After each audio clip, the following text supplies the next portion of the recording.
धुळे जिल्ह्याच्या मातीतील एक उज्ज्वल रत्न महेंद्र देवरे। शिक्षणाने BA BEd असलेले हे व्यक्तिमत्व केवळ शिक्षक म्हणूनच नव्हे तर एक सुरेल गायक आणि साहसशील गिर्यारोहक म्हणूनही ओळखले जातात। ते जिल्हा परिषद मराठी शाळेत कार्यरत असून नाशिक येथे वास्तव्यास आहेत। गायनाची बीजे त्यांच्या बालपणातच रोवली गेली। इयत्ता 7वीत असताना जेव्हा मोबाईल, इंटरनेट किंवा सोशल मीडिया नव्हते तेव्हा कॅसेटच्या माध्यमातून संगीत ऐकले जात असे।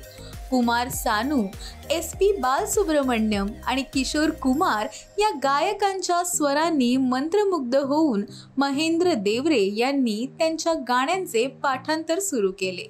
आपल्या वहीमध्ये त्यांनी ही गाणी लिहून ठेवली आहेत। आईच्या गुणगुणण्यातून प्रेरणा घेत त्यांनी सुरांचा वारसा चालवला।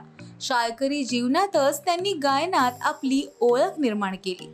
मित्रांमध्ये त्यांच्या आवाजाचे विशेष कौतुक होत असे। प्रशिक्षणानिमित्त फिरतीच्या वेळी मित्रांच्या आग्रहाखातर ते गाण्यांचे सादरीकरण करत। त्यांच्या आवाजातील जादू श्रोत्यांच्या मनावर अधिराज्य गाजवत असे। केवळ गायनातच नव्हे तर गिर्यारोहणातही त्यांनी आपली उमेद दाखवली। महाराष्ट्रातील सर्वोच्च शिखर असलेल्या कळसूबाईला सर करत त्यांनी आपल्या धाडसाचे दर्शन घडवले। गाण्याच्या क्षेत्रात त्यांनी जिल्हा परिषद कर्मचारी सांस्कृतिक कला व क्रीडा स्पर्धेत सलग 2रा क्रमांक पटकावत आपल्या कलागुणांची ठसठशीत छाप सोडली आहे।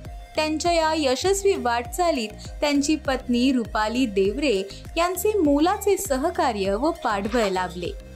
प्रत्येक पावलावर त्यांच्या जोडीदाराने दिलेले प्रोत्साहन हेच त्यांच्या यशाचे खरे गमक ठरले। महेंद्र देवरे हे खरंच सुरांच्या सहवासात निष्ठेने नांदणारे, शिक्षणाच्या प्रकाशात समाज घडवणारे आणि साहसाच्या शिखरांना भिडणारे एक प्रेरणादायी व्यक्तिमत्व आहेत। आज ते सज्ज आहेत महानगर महागायक स्पर्धेचा मंच गाजवायला।